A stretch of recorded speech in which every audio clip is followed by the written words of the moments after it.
Hello guys, আমরা বর্তমানে আছি মুরগির ফার্মও কাম করতেছি।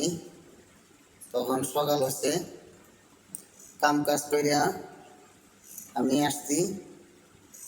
হ্যাঁ, পোলাপানের লগে খেলাধুলা করতেছি।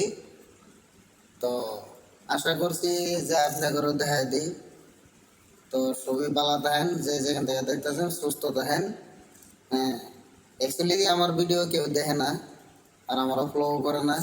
যদি সবই ইচ্ছা করতো যে আমরা ভাইরাল করবার পাইতো, তাহলে আমি একটা গরিব ঘরের ছেলে সন্তান, জীবন ভরায় কষ্ট করে আইতেছি, মাটি কাটা কিনবার লাগে স্বপ্ন, কিন্তু মাটি কিনবার পাইতেছি, কষ্ট করতেছি, কিন্তু পয়সার দুঃখে বিদেশ বাড়ি থাওয়ার লাগে। তো মাটির সম্পদ নাই, অর্থ সম্পদ নাই, ঘর বাড়িও নাই। তো যদি মনে করে যুগ দেশ শুনেন তো শুনলেন, আর যদি না শুনেন তো নাই। আশা করি তৈরি থাকুন।